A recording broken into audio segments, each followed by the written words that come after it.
Hello, good morning, welcome to daily current affairs. मैं हूं Shiv sir और आज हम लोग आज के सभी महत्वपूर्ण करंट अफेयर्स पे चर्चा करेंगे। उस पर जो भी प्रैक्टिस क्वेश्चन बन सकते हैं उन सबको भी बिंदुवार देखेंगे।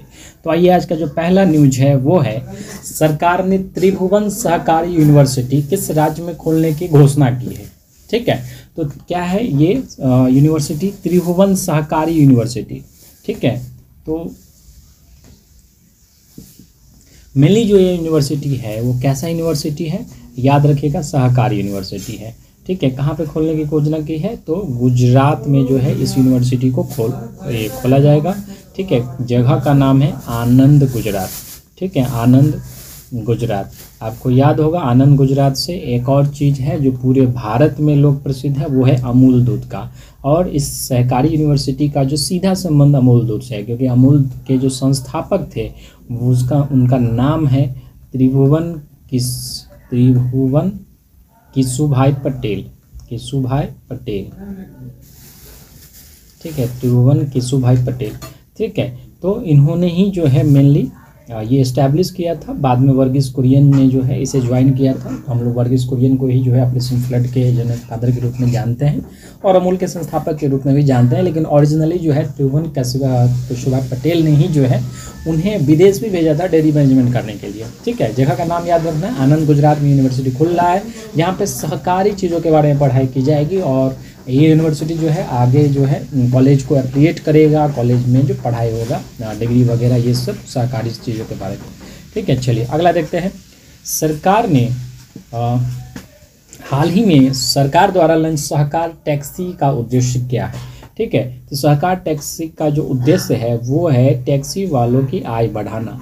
अब कैसे बढ़ेगा आय? तो देखिए, जनरली यदि आपको आज के डेट में कहीं जाना है तो 2-3 मेजर कंपनी है, जैसे कि ओला बुक करते हैं या उबर बुक करते हैं। ठीक है, तो ये मेनली कुछ है नहीं, ये सिर्फ एप्लीकेशन सर्विस प्रोवाइड करता है, जहाँ जो है कस्टमर भी जो है जुड़ते हैं और टैक्सी वाले भी जो सर्विस लेते हैं। अब कस्टमर कोई बुकिंग किया है, ऐप पे पेमेंट वगैरह कर दिया, और ये जो ओला उबर वाले हैं जिनका ये ऐप है वो एक अच्छा खासा अमाउंट जो है रख लेता है। जैसे 100 रुपया दिया तो अच्छा खासा 40-50 रुपये ये खुद रख लेते हैं और बचे हुए पैसे टैक्सी वाले को देते हैं।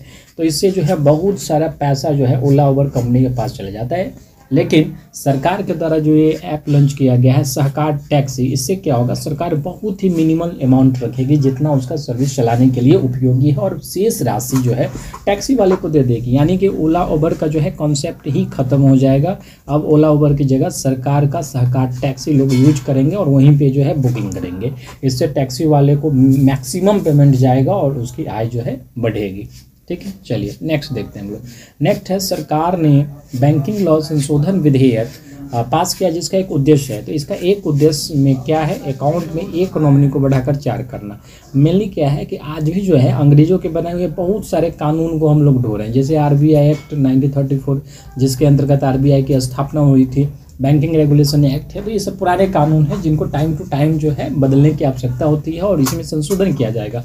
नए संशोधन में पहला तो ये हो गया कि अकाउंट में आज के टाइम में एक ही नॉमिनी है। जब ये संशोधन पूरा बिल पास हो जाएगा तो आप 4 नॉमिनी को आप सेलेक्ट कर सकते हैं। इसके अलावा बैंक्स में जो ऑडिट करने के लिए ऑडिटर जाते हैं उसको जो है बैंक अपने हिसाब से पेमेंट कर सकता है। अभी के टाइम में ये पेमेंट्स नहीं है, और भी बहुत सारे चीज़ें जो है इस पर सुधार किया गया है। जब ये बिल पास हो जाएगा तो हम लोग एक अलग वीडियो में इसके सभी प्रावधान के बारे में जो है चर्चा करेंगे। नेक्स्ट देखते हैं, नेक्स्ट न्यूज क्या है? तो नेक्स्ट है, हाल ही में अरुणाचल प्रदेश में देश की तीनों सेनाओं का संयुक्त अभ्यास हुआ। इसका नाम क्या है? ठीक है, तो इसका नाम है प्रचंड प्रहार। ठीक है, तीनों सेनाओं का जो है संयुक्त अभ्यास था प्रचंड प्रहार। ठीक है, यानी कि आपका जो आर्मी है, नेवी है, ठीक है, एयरफोर्स है, इन तीनों ने जो है साथ में मिलकर के संयुक्त अभ्यास किया है। ठीक है, कहाँ पे हुआ है अभ्यास? तो ये हुआ है अरुणाचल प्रदेश में, जो नॉर्थर्न बॉर्डर है इंडिया का। ठीक है, अरुणाचल प्रदेश में हुआ है। 25 से 27 मार्च के बीच हुआ है, और tri service integrate multi domain warfare था, यानी तीनों सेनाओं का संयुक्त जो है अभ्यास था। ठीक है, और हमारा जो LAC है 3488 किलोमीटर का LAC यानी line of actual control, China से जो अलग करता है, एक टेम्पोररी लाइन है जो चाइना को अलग करता है। ठीक है, वहाँ पे हुआ है। तो काफ़ी बड़ी चीज़ें हैं ये। दूसरा एक प्रश्न और बन सकता है, किस आर्मी कमांड के अंतर्गत हुआ है? तो ये ईस्टर्न आर्मी कमांड के अंतर्गत जो है प्रचंड प्रहार हुआ है। नाम याद रखना है, प्रचंड प्रहार। ठीक है, चलिए अगला देखते हैं हम लोग।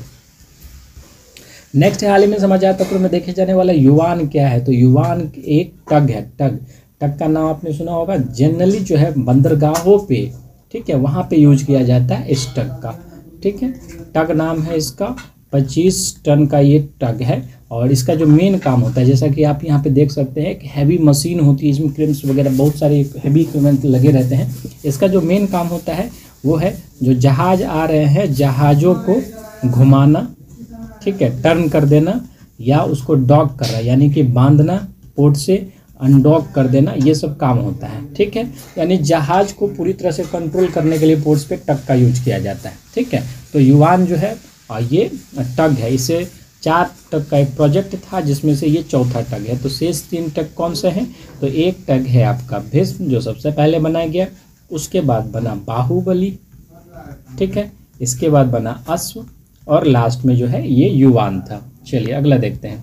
नेक्स्ट न्यूज है, हाल ही में नेवल चीफ द्वारा जेटी कहाँ लॉन्च की गई। जेटी भी देखिए पोर्ट्स पे सबसे ज़्यादा यूज होता है और ये किस टाइप का होता है, ये समतल होता है। ठीक है, जहाँ पे ये दोनों जो चल रहे हैं ये समतल पैलेस होता है, यानी कि जहाज पोर्ट पे आने से पहले ही हम जेटी को लेकर के जा सकते हैं और पोर्ट जहाज से जो है कोई भी सामान वगैरह उतारा जा सकता है। इस तरह से जैसे जेटी पे वो लगा दिया गया। इस ये जो चल रहा है समतल, ये प्लेट नुमा संरचना होता है और इसे ही जेटी कहते हैं। तो जेटी कहाँ पे ये लॉन्च किया गया है? तो ये लॉन्च किया गया है कोची में। ठीक है, कोची में जो है हाल ही में इसको लॉन्च किया गया। ठीक है, चलिए अगर यहीं पे देख लेते हैं अभी जो है नेवल चीफ कौन है। तो दिनेश कुमार त्रिपाठी। दिनेश कुमार त्रिपाठी साहब जो है अभी नेवल चीफ है। नेवी डे कब मनाया जाता है? तो 4 दिसंबर को हर साल जो है नेवी डे मनाया जाता है। ठीक है, चलिए अगला देखते हैं। अगला देखते हैं, वर्तमान में सेनकाकू आइलैंड जो है किसका नियंत्रण है? सेनकाकू आइलैंड पे वर्तमान में जापान का नियंत्रण है। ठीक है, जापान कंट्रोल कर रहा है 1972 से। हालांकि इस पे जो है 3 देशों का जो है सम्मिलित इसमें क्लेम है कि सब लोग कह रहे हैं हमारा हमारा। पहला तो जापान, दूसरा ताइवान और तीसरा जानते ही हैं कि चीन का। चीन जो है 1972 से ये क्लेम कर रहा है, कारण कि 1970 में जो है यहाँ पे पेट्रोलियम ऑयल के भंडार मिले थे, तब से चीन भी हल्ला कर रहा है। अगर हम लोग मैप देखेंगे तो मैप में इस तरह से है, देख सकते हैं मैप को। तो ये बड़ा भाग जो है चाइना है, ये जो है जापान है, ये ताइवान है और यहाँ पे जो है सेनकाकू आइलैंड है। 7 द्वीपों का समूह और इनहेबिटेड है, मतलब लोग नहीं रहते यहाँ पे। चलिए, सेपक टकराव वर्ल्ड कप कहाँ खेला गया? सेपक टकराव जो है ये इसका जो वर्ल्ड कप है ये बिहार के पटना में ही हुआ है। पटना के इंडोर स्टेडियम में जो है इसका वर्ल्ड कप हुआ है। ठीक है, सेपक टकराव क्या होता है? तो देख रहे हैं यहाँ पे एक बॉल को जो है लोग ये हिट कर रहे हैं। इसमें नियम है कि इसमें सेपक टकराव में हाथ का यूज नहीं किया जाता। आप केहूनी का यूज करते हैं, पैर का यूज कर सकते हैं बॉल के लिए।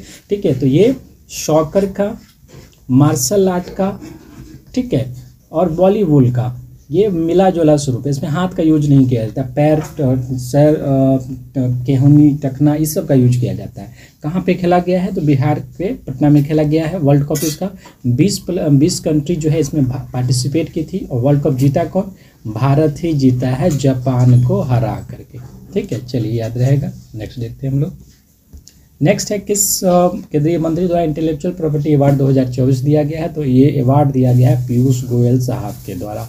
ठीक है, इंटेलेक्चुअल प्रॉपर्टी मतलब कोई आविष्कार वगैरह करता है तो उस सेंस में जो है वैसे चीज़ों में जिसका बढ़िया इनोवेशन था उसको अवार्ड दिया गया है। ठीक है, अगर हम लोग ग्लोबल इनोवेशन इंडेक्स की बात करें, ग्लोबल इनोवेशन ये एग्जाम में पूछता रहता है, ग्लोबल इनोवेशन इंडेक्स की बात करें तो भारत का स्थान 39 है। और पैटेंट फाइलिंग की बात करें, यानी कि लोग आविष्कार करते हैं उसका पैटेंट करवाना पड़ता है, अगर उस हिसाब से बात करें तो पैटेंट फाइलिंग में 6th पोजीशन पे है भारत। ठीक है, चलिए नेक्स्ट देखते हैं हम लोग। वर्ल्ड थिएटर डे कब मनाया जाता है? तो वर्ल्ड थिएटर डे जो है ये मनाया जाता है 27 मार्च को। ठीक है, 27 मार्च को जो है वर्ल्ड थिएटर डे मनाया जाता है हर साल। ठीक है, वर्ल्ड थिएटर डे क्यों ये मनाया जाता है, किस संस्था के द्वारा? तो ये संस्था है ITI। ठीक है, यानी कि इंटरनेशनल थिएटर इंस्टीट्यूट के द्वारा। ठीक है, इस संस्था की स्थापना 1948 में जो है यूनेस्को द्वारा की गई थी। ठीक है, यूनेस्को द्वारा ही की गई थी। ठीक है, 27 मार्च याद रहेगा आपको। चलिए नेक्स्ट देखते हैं हम लोग। नेक्स्ट है संजय कुमार मिश्रा जो है EACPM फुल टाइम मेंबर बनने से पहले कहाँ थे? तो ये थे ईडी के प्रमुख थे, ईडी के चेयरमैन थे संजय कुमार मिश्रा जी। ठीक है, अब EACPM के जो फुल टाइम मेंबर, EACPM क्या होता है? तो प्रधानमंत्री जी को सलाह देने के लिए कई तरह की समितियाँ, उसमें से जो सबसे इम्पोर्टेंट है वो है आर्थिक सलाहकार परिषद, यानी कि इकोनॉमिक एडवाइजरी,